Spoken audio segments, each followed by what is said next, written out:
Hello and welcome to the Vinyl Sanctuary. My name is Christian and I hope that you will join me in taking refuge in records.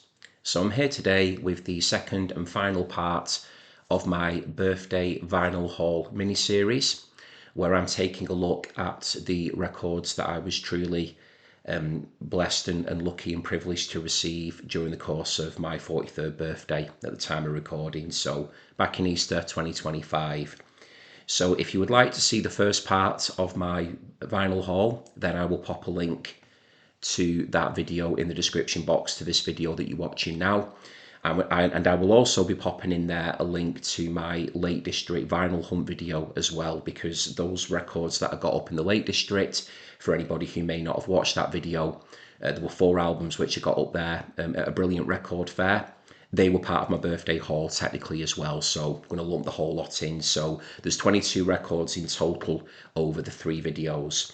So let's get cracking now with part 2. I've got 9 records to show today. Very, very pleased to have them. Some of them I've listened to, some of them I've not had a chance to yet. And there's a few records here as well which are completely new to me. So I'll be interested to find out in the comments if anybody who watches me or is tuning in for the first time has got any reference points, any trivia or any factoids, anything like that about what I'm showing today. I'm always keen to learn what people out there think of what I show, and to for them to share their knowledge with me. I'm always really grateful for that, and also it's of great benefit to other people in the community for them to get the chance to learn things as well. Okay, so kicking us off today then, is an album I'm delighted now to have in the collection. It's only the second record that I've got in my collection from this band, and it was picked up at a record shop in Knutsford called Slipped Discs. I think it's actually based in Knutsford Market. So the record I'm starting off today with is this one by Armand Duel 2. And the reason I've said this one is because this has actually got 2 titles by the look of it. So what I'll do first of all is take it out of the plastic packaging so you can see it a little bit clearer. So for people that are new to me, I show the records off, front and back cover art, show gatefolds, lyric sheets, anything of interest, and then pick a few favourite tracks when indeed it is an album that I'm actually familiar with. So in this case here with Armand Duel 2, I don't know this album, but I do own Yeti from 1970, which is a superb album. This one came out in 1971. So let's get to these titles, shall we? So as you can see clearly there, we have got an Italian rendering of the title, and I shall do my best here to pronounce this because I do not speak Italian, so apologies in advance if I do mispronounce, but I believe that this is Viaggio in un sogno. Viaggio in un sogno, which is here translated into Journey into a Dream. But Armand Duel 2 are actually a German group, and whilst I've not had a chance to listen to the record yet, I do know that the German title for this album is actually Tanz der Lemminge, which translates as Dance of the Lemmings. So that is the other title that this record will be known to people as. It might even be more widely known as Dance of the Lemmings, with it obviously being the native title for this group. So yeah, Armand Duel 2, very, very interesting group indeed. Very much part of the krautrock movement. They have, taken phrase into psychedelic rock as well. In Yeti, for example, the album that I am familiar with by them, it goes into so many different directions. It really is quite an incredible piece of recording in terms of just the different detours it takes. Some of the tracks are absolutely epic in length. Brilliant, brilliant musicianship throughout as well. So I'm hoping that this will be more of the same. So I'm going to have to wait and see. I've not had a chance to play it yet. So very similar to Yeti, it does have extremely vibrant and very arresting artwork. So there's quite a lot there going on that front cover, as you can see. Try and get the bottom in there as well. And then there's the back cover. So my copy of Yeti is actually a gatefold. This one isn't a gatefold, but it is a double album, which Yeti is as well. So 2 studio albums there, back to back. A lot of music recorded there by Armand Duel 2 between 1771. Obviously went on to do other albums as well and had their debut before Yeti. Falastay, I believe that was called. I don't have that one in the collection. But this is where I'm currently up to with Armand Duel 2. So just the 2 albums, but a band that have really, really interested me just off the strength of Yeti alone. So yeah, I can't really pick any favourite tracks here because I've not listened to it yet. So I'll just see. Oh, it is a gatefold. Beg your pardon. There you go. Apologise for that. I thought that that was not a gatefold. So that just shows you how unfamiliar I am with the record at the moment. You know, I picked this up from Knutsford or via Knutsford. Actually got it through the post in the end, and yeah, not had a chance to play it or anything. So that'll explain why there was a little bit of confusion with it actually not being a gatefold. So as you can see there, it's actually got quite a nice gatefold inner to it there, hasn't it? So yeah, this is definitely one I need to get more familiar with very quickly, not just from a musical point of view, but from a packaging perspective as well. You know, it's always a learning day here in the Vinyl Sanctuary. But yeah, that just attests to the fact that, you know, it's been on the birthday pile, but just not had the chance to spend some time with it yet. I think the primary reason being is just because of, you know, I'm sure this is going to be a really long album. Regarding length, it is over 2 sides. You know, obviously it's over 4 sides, but you know, 2 records.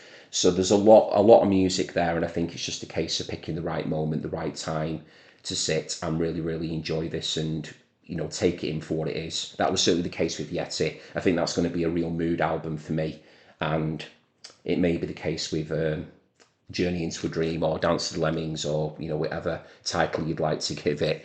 I'd be laughing my head off now if we ended up putting this on and it sounded nothing like Yeti. Maybe it doesn't. It could be completely instrumental and could be, you know, going in a totally different direction for all I know. So really looking forward to giving that one a spin when the time feels right to do so. Okay. So coming up next, I do have 2 albums here which I am really familiar with, but I've not had a chance to play this copy yet. So these are 2 records. This is actually a twofer, I should say. It's one package with 2 albums contained within. I do always like picking up a twofer whenever there's the chance to do so. But these were 2 albums that I had on CD back in the day. These are 2 albums that both came out in 1968, obviously by the same artist. I'm really happy to have them in the collection now on vinyl. So coming up next, we have got The Byrds, and the twofer there, as you can see, is Sweetheart of the Rodeo and the Notorious Byrd Brothers, which both came out in 68. So just get this out of the packaging and take a closer look at it. So we've already gone from German psychedelic rock to, you know, classic Californian. Well, in the case of Sweetheart of the Rodeo, we've got a straight up country album there. And with the Notorious Byrd Brothers, you know, that's an album that, you know, it's barely half an hour long, but it goes in so many different directions. You know, there's a bit of jazz, bit of blues on there, a little bit of psychedelic rock, you could say as well. So just 2 very different albums in terms of feel, but 2, in my opinion, superb albums, 2 of the best albums by the Byrds. So let's have a look here. So just got that front cover there. It's really nice packaging there. And then on the back, we've got the original cover art for the 2 albums. So Sweetheart of the Rodeo here, Notorious Byrd Brothers there. I've always loved that front cover there with the horse there on the end as well. Brilliant. Okay, and then this is even better.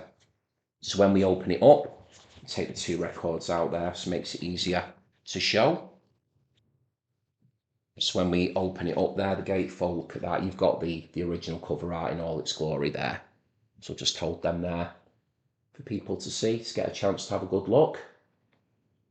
There we go. And I'd be interested, any Byrds fans who tune in to me, please do let me know which of these 2 albums you prefer.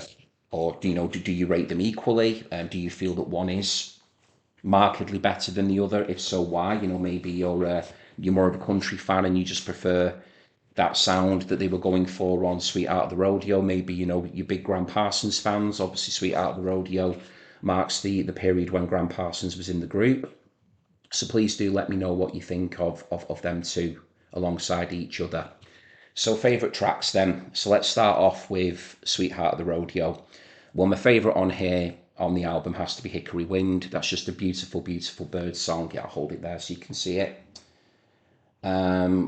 I have always been fond of You Ain't Going Nowhere, which is the opening track on the album as well.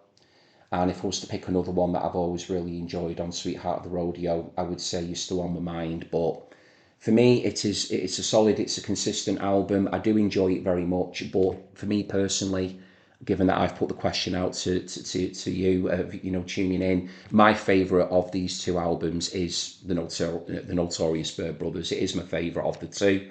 It's definitely one of my favourite albums by the Byrds, full stop. I mean, there were a couple of others in contention, some of those earlier, more psychedelic outings that they had right at the very beginning of the career. But I mean, this was still pretty close, I suppose, to the beginning-ish, maybe. I mean, they've been going a good few years by then, but just the experimentation, the growth of the group was just so impressive in my opinion, and they were always very, very keen to tread new ground and to experiment with new sounds. So, for instance, with the Notorious Bird Brothers, I believe that was one of the very first albums, if not the first album, to feature the Moog synthesizer. So that was also clearly a very, very important, iconic moment in the Byrds' career, because it did see them embracing that new technology when they had very much been a very traditional guitar focused, with the old Rickenbackers and the chiming guitars and things, and playing the old folk songs and covering them to brilliant effect. I do feel that there is a bit of a leap forward, maybe sound wise, with this album. So favourites, I absolutely love the two of my favourites on here are actually co-written by Carole King and Gerry Goffin, and those songs are Going Back, I should say, without the G on the end, Going Back, and Wasn't Born to Follow. And in the case of Wasn't Born to Follow, that's my favourite song on the album. It's just a beautiful piece of music, used to stunningly effective use, or stunning effect, I should say, in the film Easy Rider, the scene where they're all having a little swim. And I just think as well, we Wasn't Born to Follow, the whole ethos of the Easy Rider film. It's all about being free, being liberated, life out on the road, not following anyone or following establishment or conforming. It's about following your own path and your own dreams. So I do feel that lyrically and thematically, that song does work beautifully within the context of Easy Rider. And let me think of another one that I enjoy on here. Old John Robertson I quite like on side 2 as well, of the Notorious Bird Brothers. It's actually side 4 on here, with it being the twofer. But yeah, two very strong albums then too. So if you are still discovering the Byrds, maybe you're not familiar with those two albums as yet, you might still be checking out the likes of Mr. Tambourine Man, Turn, Turn, Turn, that earlier stuff, Younger Than Yesterday, that sort of period, then maybe do consider giving these two albums a try. Okay, so coming up now then is one of the albums that I am absolutely over the moon now to have in the collection. It's one that I've wanted for such a long time. I'm pretty sure that I've either hinted at that on a previous video or two at the time of recording, or I may have even have mentioned it in comments as well on various videos and conversations that I've had with people that are kind enough and take the time to write to me. So I'm over the moon with this one. So let's get showing it. It came out in 1974. It was produced by the artist as well who's recorded it. So he's pretty much done the whole he's done the whole production job on there. Got some engineering and final mixing assistance from John Wood, but I am of course talking about the rather amazing John Cale, and the album there is Fear. So really, really happy to have this one. And I've had previous conversations with people regarding whether or not this is my favourite, or it's sort of tied for me with Paris 1919. But the more that I've played it, the more I've listened to it, because this is one I have been playing since I got it home, I really do feel now that this might even be better than Paris 1919 by just the tiniest of margins. I'm still not 100% sure on it, but at the moment, maybe it's just a feeling thing, it's a mood thing. This one is really, really doing it for me at the moment. I just love everything about the album, right down to that, just that stark photograph there. It just immediately captures the eye. It just makes you think, what is this? What does it sound like? It's just got so much going on with it in terms of its musical themes that really light me up as a listener.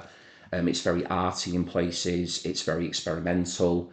There's sort of callbacks, I would say, to the prettier material that he recorded during his time in the Velvet Underground. I would say there are moments on here that are quite soothing and quite gentle, but there's always a very unsettling feel and theme around John Cale's work. You know, with the work I've absorbed today, I've got a long way to go with John Cale. I'm thoroughly aware of that. I'm kind of really only dipping my toe in, to be honest, at the moment.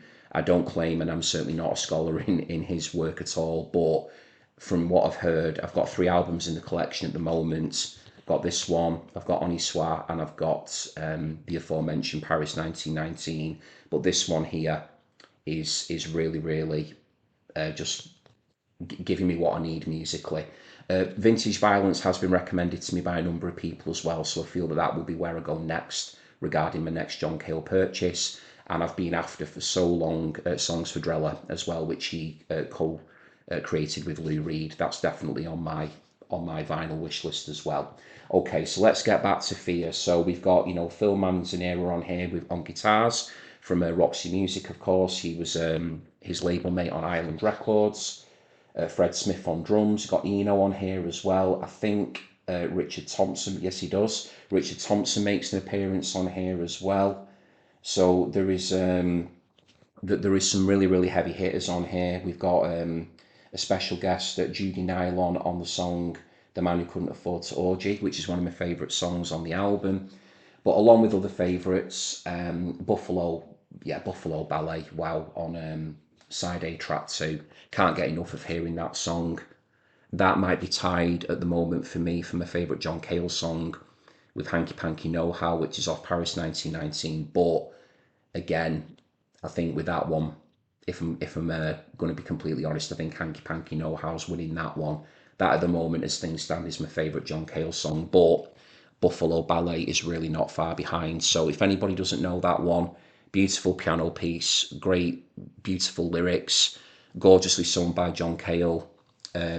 Please give it a listen. Still trying to work out what the lyrics mean, but that is something with John Cale that I do find rather fascinating. There's clearly a lot of layers and depth going on to his lyrical writing, but it does, as a listener, I suppose it makes you take pause for thought and really think about what he's singing and what he's trying to convey. So I love artists that make me think in that way. So as well as the aforementioned The Man Who Couldn't Afford to Orgy, great song. You Know More Than I Know is great as well. Another one of my favourites on here. A superb song. I would say that's another song that's kind of familiar in feel or similar in feel to his Velvet Underground work, and also quite similar sounding to Buffalo Ballet. So I seem to be kind of vibing with the more gentle, quieter passages on this album, although a song like Fear Is a Man's Best Friend, which opens the album up, is absolutely superb. That's got like a real art rock vibe going on to it. Just love that as an opener. And when he's kind of screaming towards the end of it, he's repeating the title of the song over and over again. Great stuff. Barracuda's superb. So yeah, if you don't know that album and you are looking for something, a little bit cerebral, perhaps a little bit challenging in some ways in terms of maybe its lyrics, in terms of it having some depth to it, and something that musically, and I mean this in the best possible way, it's a little bit kind of wonky, it's a little bit, it takes a few sort of missteps, but they feel very intentional. After all, John Cale is an avant-garde musician, so his ability to weave melodies together in a more conventional way is superb. He can certainly do that. He can write pretty songs with the best of them, but then he also has that ability to really experiment as well. So I'm just a big admirer of that, and I can't wait to listen to more of John Cale and his work. So that one is Fear from 1974, and please do get in the comments and let me know how highly you rate that one within John Cale's discography. Okay, so moving on to my next record then. So this was purchased from a dealer in Runcorn, so not too far away from me. There's another record as well coming up. I actually purchased 2 records from him in the end, but that one's coming up a little bit later. So just in case if you're wondering at all by this point how I've ordered them, they've just been done in alphabetical order, nice and simple. So this is a group that came out of Glasgow, and this album does take me back to the early noughties. So my exposure to this group for the first time would have been through a compilation album. It was put out, I think it was on, from memory, the Pop Tones label, which was set up by Alan McGee. who formerly, the founder of Creation Records. And I remember quite distinctly there was this compilation of this band that I'm going to show now, and then he also brought into my life and the lives of many other people that I knew and still know to this day, a compilation about the Hives as well, the Swedish garage rock band. And that album, that compilation, had the brilliant title "Your New Favourite Band," and the Hives for a long time were certainly one of my new favourite bands. So yeah, got great memories. But let's get back to this group here from Glasgow. So I've got Alan McGee and his label to thank for introducing me to these. And then when I saw the record available, and it was at an absolutely brilliant price, I simply had to get it. So we've got here the Cosmic Rough Riders, and the album, as you can see, is called Panorama. There you go. Stunning scenery there on the front cover. There we go. There's the back cover as well. So as you can see there, it was released on Sugarbush Records. Absolutely gorgeous photograph there. Makes me think of the cover art on Brispel, I'm the Cosmos. Just with that setting there, just really beautiful picture to get lost in, that one. So really gorgeous. A really perfect photo or photos for this type of album. So if you're wondering what kind of music the Cosmic Rough Riders specialise in, if you're into your Californian psychedelic sunny pop, I'm thinking the likes of, there is some Beach Boys influence in there, I would say. It's very power poppy in places as well. I hear quite a lot of Buffalo Springfield in here. The Byrds, at their, sort of earlier stages of the Byrds. There's just some really lovely sounds going on here. And what I find really impressive is, as it's credited on here, all the vocals have been done by Daniel Wiley. So he I believe, is like the mastermind of the Cosmic Rough Riders. So there's a lot of vocal harmonies going on, but it's Wiley harmonising with himself. So in that regard, when you hear the way he can change his voice up, is really impressive in itself. And all instruments have been played here by Stephen Fleming and Daniel Wiley, except where noted below. So there are some additional musicians, but I think the lion's share has been done by both Daniel Wiley and Stephen Fleming. They've even produced this as well, the pair of them. All songs arranged, engineered, mixed and mastered by them. So yeah, they've really put their heart and soul into getting this project off the ground. So yeah, it's just a really lovely listen. When the sun is shining and you want something that you can just have on in the background, very, very pleasant, unobtrusive, but just melodies that will prick up your ears, that will live in the memory, then please do give this one a try. It starts off very strongly with Revolution in the Summertime. That's an absolutely gorgeous song. I love the lyrics of that one. My favourite on the album is track 2, side 1, Have You Heard the News Today? Very Beach Boysy in places, that one. Just love that one so much. Brothers Gather Round, track 3, is like this very short, almost quite... it's almost like a bit of an interlude, really. It's just like, repeating a couple of lines over and over again. It's in relation to the harvest, and there's just this kind of like really soft, sort of, percussive feel to it. It almost feels like something that you would play at some kind of gathering in a field or something like that. A little slightly psychedelic, but just very, very pleasant as well. And then The Gun Isn't Loaded is great. It's just one of those that all the way through, I would say, it's just consistent. I mean, it does kind of sustain a mood, and what I mean by that is don't expect it to be going in all these different directions, because it doesn't do that. It does very much stay in one lane while it's on, and there are a couple of songs that sort of, I wouldn't say that they're not easy. You can differentiate one from another, but after some time, there is definitely a sustained mood and feel to it. So it could be that you might be listening to a track a bit later on, and there are some similarities to a track that you might have heard earlier in the album. But that's certainly not a criticism. It's just a very, very effective way to sustain the mood once it's been generated. So huge credit to Daniel Wiley, to Stephen Fleming, and to everyone involved in Cosmic Rough Riders, because that for me was just something that took me right back to the early 2000s when I saw this. So I'm going to take this one out for you as well, because it is actually on blue vinyl, which I thought would be interested to show. There we go. So That is the Cosmic Rough Riders there, with a really lovely album, Panorama.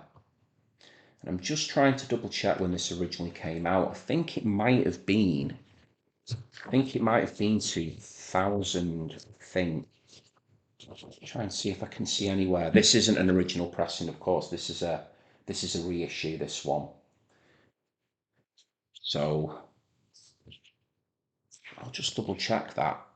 I'd be quite curious to see when that originally came out, Panorama by the Cosmic Rough Riders. Let's have a quick look. Saves me having to put it in the comments later as well, doesn't it? I might as well get it up here quickly while I can. Let's see how we get on.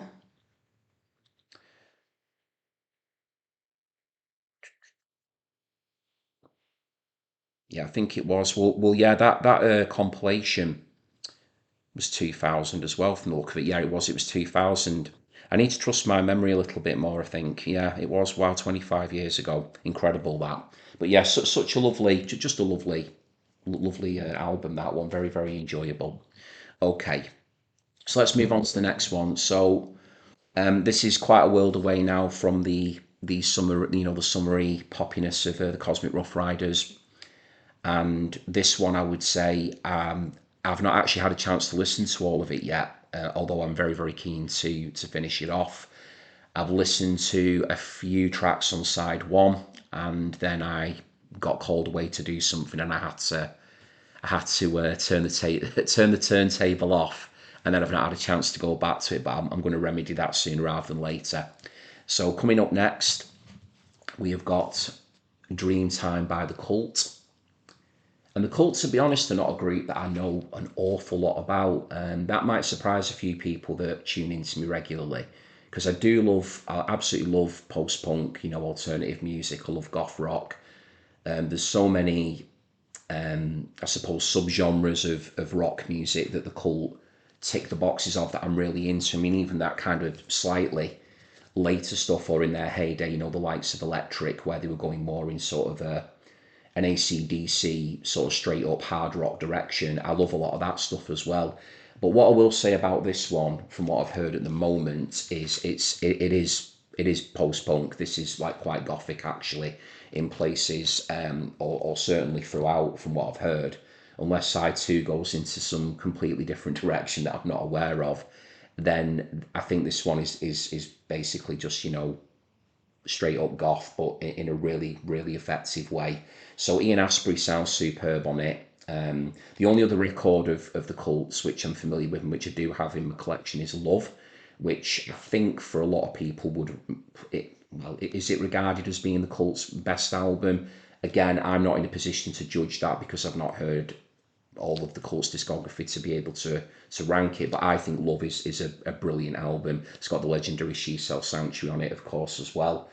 But yeah, Billy Duffy on here, one of my guitar heroes, goes all the way back with Johnny Marr, back to Manchester days, when they were both playing together before, pre-Smiths, pre-Cult, Southern Death Cult. I think he was in, I think Billy Duffy was in, I think it was either Spear of Destiny or Theatre of Hate, I think he was in as well. Spear of Destiny was it, one or the other.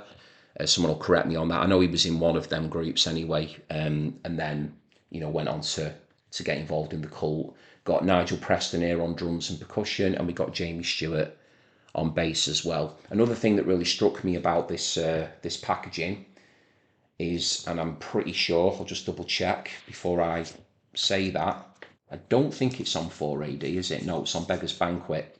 So one of the things that really does strike me here is this is very 4AD looking in terms of its artwork. I mean, this does look like something that Von Oliver and Nigel Grayson over at 23 Envelope would have been responsible for putting together. And I think that must be quite an intentional decision. There's quite a few groups that I've noticed that sort of went for that 4AD type packaging, even though they were not on the label. Felt certainly did it with Ignite the Seven Cannons, and I really do think that this is very 4AD looking as well in terms of its presentation. But yeah, it's on Beggars Banquet. So yeah, I've only listened to the first side then. So it's only got how many tracks? 1, 2, 3, 4, 5. It's only got 5 tracks on it. So I really enjoyed the first three songs, to be honest. Horse Nation, Spirit Walker in particular was excellent, and 83rd Dream. So I'm going to have to rediscover the rest of that. Can't give a more informed comment on that one until I've finished it off. But yeah, all songs by Asprey and Duffy, produced and engineered by John Brand at Rockfield Studios, Wales in April 1984. So it's just a little bit more additional information there on the Cult Dreamtime. So yeah, pleased to have that one. We've got Love as well now, and maybe listening to this will kickstart me getting into some more Cult on a deeper level. It might just be that this sort of earlier phase of them, the more gothic post-punk stuff, might be more in keeping with what I'm after, but I'm certainly, if I do see any Cult albums out in the wild while I'm vinyl hunting and the price is right and I'm able to, to pick them up, then I certainly wouldn't say no based upon what I know of them so far. And Ian Asprey's vocals are brilliant, and I really do admire and appreciate Billy Duffy's guitar work as well. Okay, so next one. So this is one that I am the most excited about getting, to be honest. There is an album in my Lake District Vinyl Hunt video that I was completely and utterly over the moon with. For anyone who's already watched that, they'll know which one I'm talking about. I won't mention it here because I don't want to give spoilers. But this one here, I was just so happy to pick this up. This one I've been after for years and years on vinyl.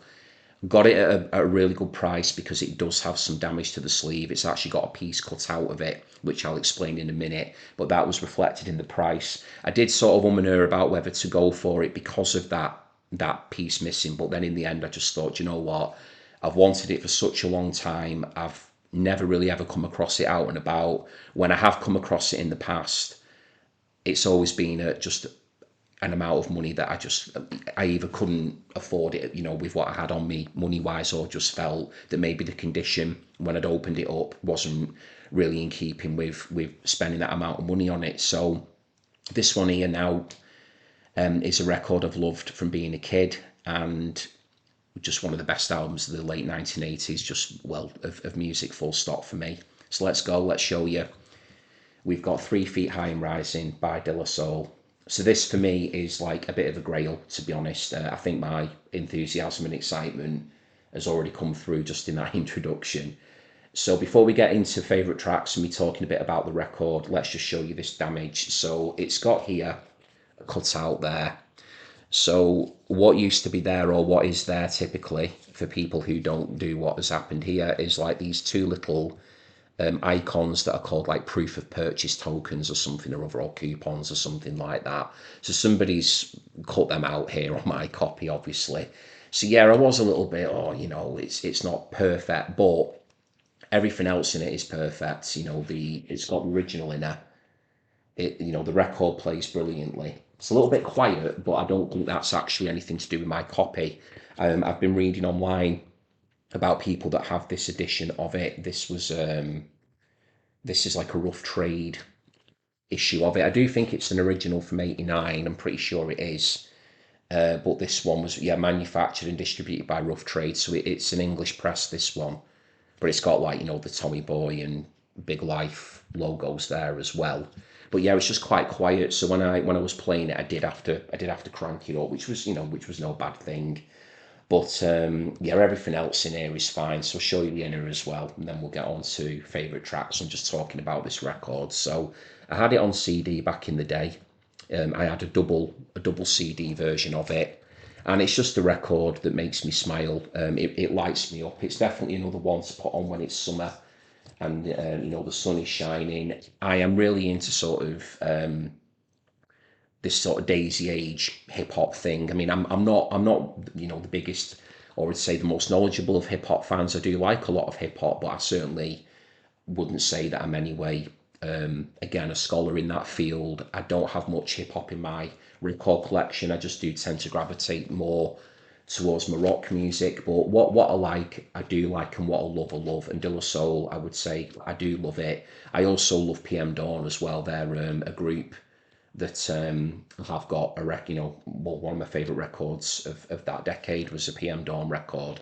And there'll be there's others out there as well, Tribe Called Quest and some others that I am into, but I'm sort of still in a journey collecting those types of albums, but I had to have this one just because of my relationship with it from being very young. So in terms of the lineup, then let's get these names right. We've got Trugoy here, Pacemaster Mace up there, and then we've got Posthenoose down there. That's the three members of De La Soul. Got a photograph there on the back. There we go. Whoops, see that. And this album is like at turns it's complex and it's absurd, and the wordplay in it is just ridiculously clever. There are parts of it where you're just scratching your head, like as the magic number attests to, what does it all mean? I'm still, in a lot of ways, whenever I put this album on all these years later, I'm still not 100% sure of what is going on. You've got songs on here about personal hygiene and references to dandruff, and there's just all kinds going on. It's really quite, in that way, it's quite psychedelic in that it does sort of go all over the place. And then the big thing about this album is the just the immense use of samples as well. So on some of my favourite tracks here, for instance, Me, Myself and I, which is on side 2, is this brilliant funky, almost like a Prince like workout, like a bit of a funky jam. And the intro of that is a funkadelic sample. And then a song, for instance, like I Know, which is on track 1. Track 1. It's on side 1. I Know is a brilliant De La Soul song, one of their most famous, that samples both Steely Dan and Otis Redding. So there's like all these different mashups of different sounds coming in from every conceivable genre of music, and then put through this beautiful De La Soul blender, and then it just comes out the other side as 3 Feet High and Rising. I mean, the magic number, of course, is iconic. I mean, I'm pretty sure everybody has heard or knows of the magic number. That is, it's a song for the ages. That one, it really is. A little bit of Soap is good fun on here as well. Take It Off, I do enjoy a lot. Um, so many on here that I do enjoy a lot. There's a lot of spoken word bits on here as well, just for anyone who hasn't heard it. It's like this sort of like game show type theme and set up to it. So there's a lot going on. Produced by Prince Paul, co-produced by De La Soul. But yeah, I'm just so happy to have this finally after many years, and yeah, I'm happy with the price. So even if I did see it again, perhaps where it has got that bit, reinstated, if you will, then maybe in the future I'll upgrade my copy. But this for now is more than serviceable, and I'm sure will go on to give me many more hours of enjoyment. So I've already spun this one a few times since I've had it, because I was just so keen to get it home. So that one has probably resulted in a few other albums that I got over my birthday being relegated for the time being. But they'll all get the chance at some point. I guarantee that. It's just about finding the right time to play these albums, and a lot of it's mood dependent as well. When the sun's shining, I'm more likely to put something on like that than say Armand Duel 2 or something. But I know that the times will come. Okay, so that's De La Soul with 3 Feet High and Rising. Love that album, and for anybody who's never heard it, please do give it a spin. I'm sure it'll put a smile on your face. Give The Magic Number, I Know, and Me, Myself and I, give those 3 a listen. Probably very obvious choices for people that love and know that album, but I'm thinking about people who are maybe not familiar with the album, and just to give them a way into it. Okay, so let's see how many records I've got left. Okay, so I've done 6. So I've done 2/3 of them, got 3 left to show. So at this point, I should say in my video, if you're still here, you're still listening to me, thank you very much indeed for your time and attention. I really do appreciate it. Hope that you've enjoyed what I've shown so far, and please do let me know in the comments what your thoughts are on what's been in the haul. Okay, so we're now going back all the way now from, that was 1989, De La Soul. We're now going all the way back to 1981. De La Soul as well was an East Coast release, so these chaps were from, I believe they were from Amityville. I was told that recently, or fairly recently, at the time of recording, by Jesse. He made me laugh and said that's where the haunted house is. So that's where De La Soul are from, and then this group here are from sunny California.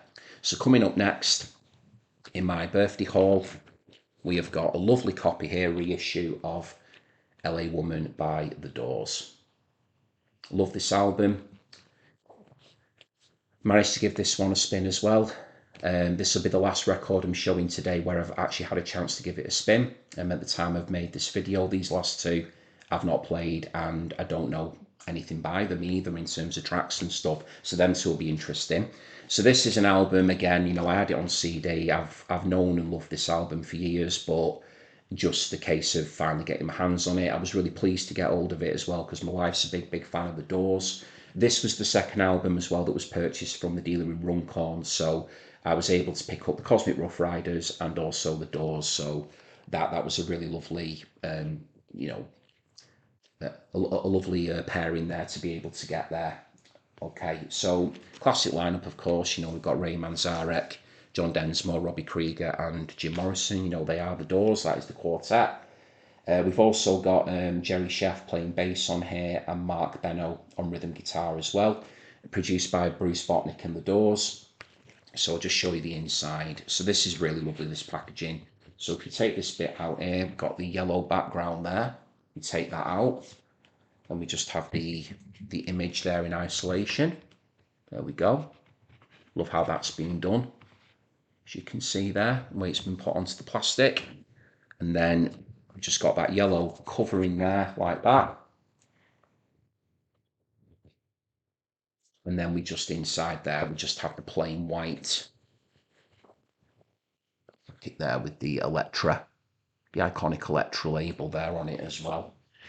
Okay, so favourite tracks.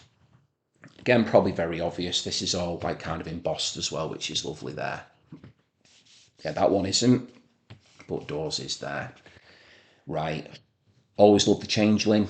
Great track one, side one. Lover Madly, superb as well.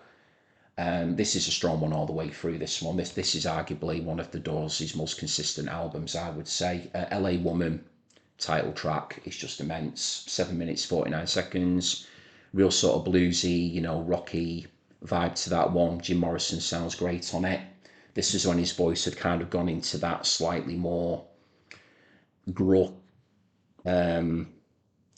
It's still tuneful, but he's moved a little bit, I would say, more away. So on Morrison Hotel, for instance, on that record, there is more of a mixture of his crooning style, you know, on songs such as Indian Summer.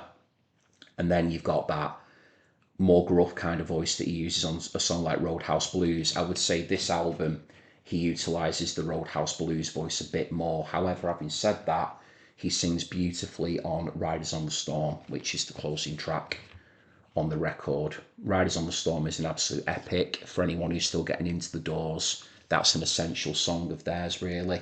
So please do listen to that. Listen to LA Woman. And it does astonish me, even at this stage in Jim Morrison's life and his career, the way that he could continue to use his voice so effectively.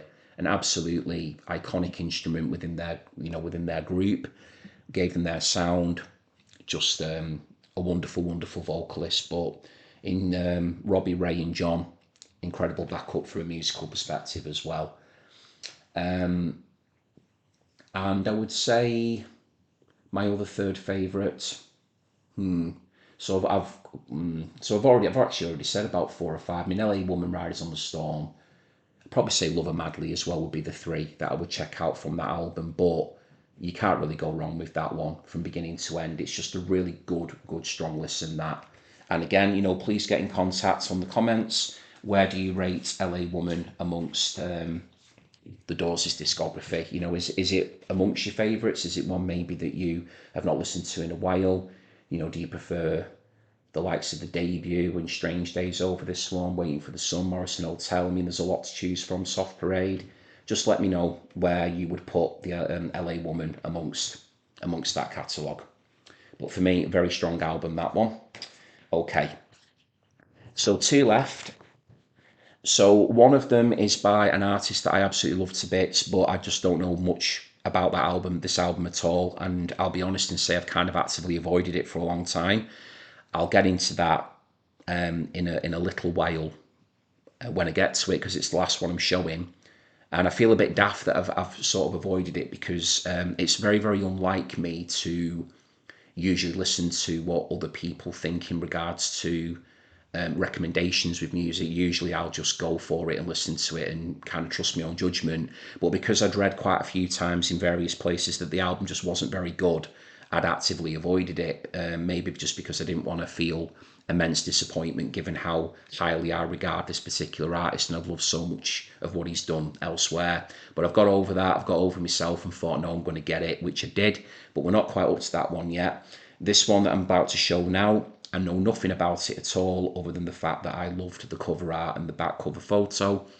It did come out in 1969, I found that much out originally, and it was a present from my wife during my birthday celebrations, and it was purchased in Vinyl Revival over in Manchester. So the record I'm going to show you now is called Pussy Plays by the group Pussy. So as you can see there, that is, you know, for a crazy cat person like me, somebody who absolutely, you know, adores felines, that was a cover that instantly screamed out from the racks, both to myself and to Michelle, my wife. So she saw that and she wanted to, you know, get me a record while I was in the shop. Obviously get me a record that I didn't already have or anything, or that I didn't know about, and this is the one that she chose.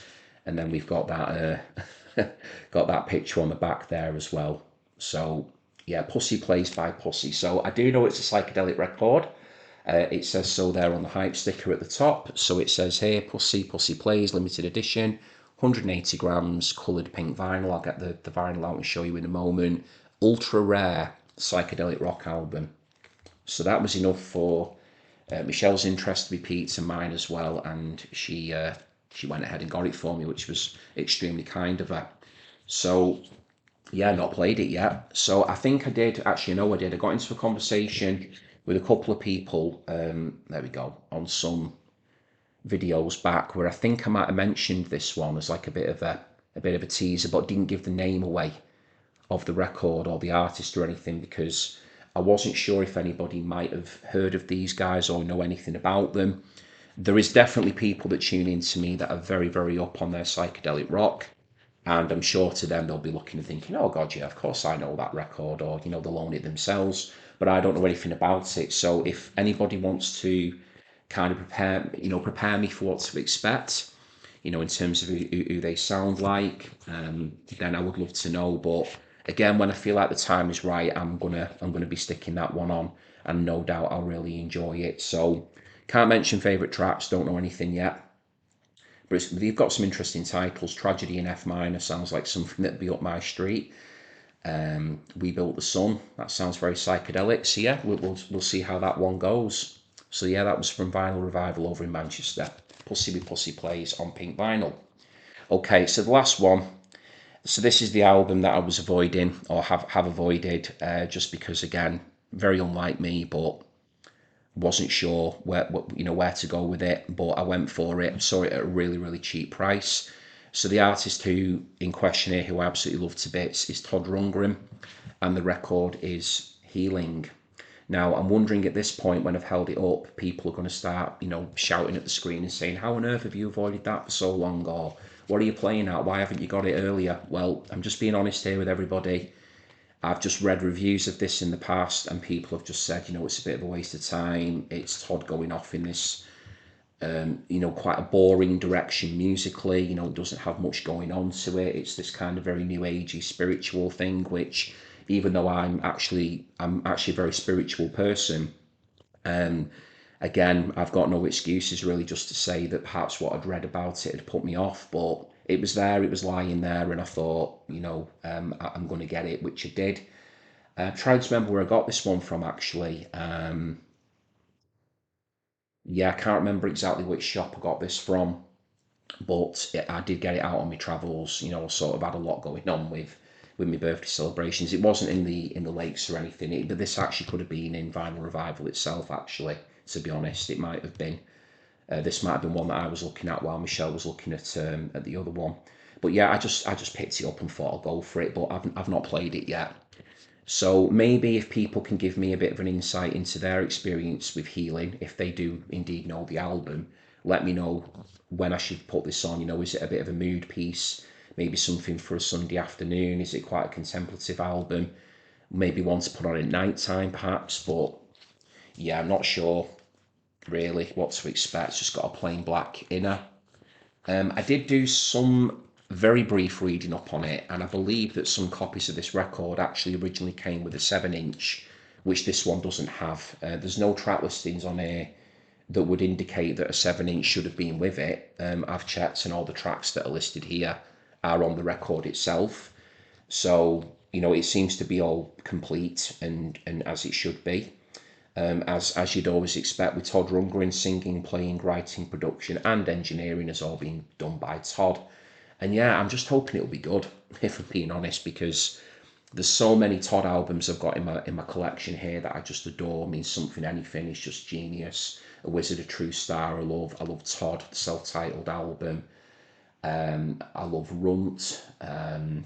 The Ballad of Todd Rundgren. I mean, they're all just superb albums for me. I'm a big fan of Faithful as well, you know, which is like one side of covers, one side of originals. Hermit and Mink Hollow, really good album. So it'll be interesting and be quite funny. Maybe a bit of you know, a learning point for me. If I do end up putting this on, it might even become my favourite Todd album. But because I love Initiation as well, actually. But yeah, we'll wait and see how that one lands. So I think that's quite a good way to finish, in that that one will be taking a bit of a step into the great unknown. I know that I love Todd, but let's see how that album pans out. Let's see if these reviews and things I've read about it in the past have been a bit unfair. So anyway, he's not let me down before as Todd, so I'm sure that one will be absolutely fine. Okay then, so that's me done then. So that's my part 2 complete of my birthday vinyl haul, and I really hope that you enjoyed what I showed today. For anyone, as usual, who gets involved in the comments, thank you so much for your time and attention. Thank you for tuning in to me. Thank you for getting in touch. I'm always really grateful when people do that. And for people that have been watching me for a while now, they know how much I enjoy conversing in the comments section. So if you are new to me and you enjoyed what I did today and you like the kind of thing that I'm doing here at the Vinyl Sanctuary, then please do consider giving the video a like. It really does help the channel to grow, and it's a great show of support for me, which I really value. And also perhaps you could consider subscribing to the channel if you're new as well. If you choose to do that, thank you so much for doing so, and please do remember to click that notification bell, and that will give you a notification. That'll give you notifications when stuff will be landing in the future, so you don't miss anything moving forward. So all that's left to say is don't forget to please go and check those other videos out in the link in the description box for this video you're watching. I'll put links there for you. And until next time, I will be back. I should be back next time now at this point of recording with, might be another vinyl hunt video actually, because I'm gearing to go away for a few days, which will be interesting. I've mentioned that in another video. So there should be some more records to show. And then I'll finally get round to finishing off the All My Colours series as well. I've still got one part to do for that. That's going to be a biggie because there's 18 records in that one. So for anyone who's wondering what the Colour series is, you can go away and find that on the channel. Okay, so until next time, everybody, thank you again for being here. Really appreciate it. Take care of yourselves, and bye for now.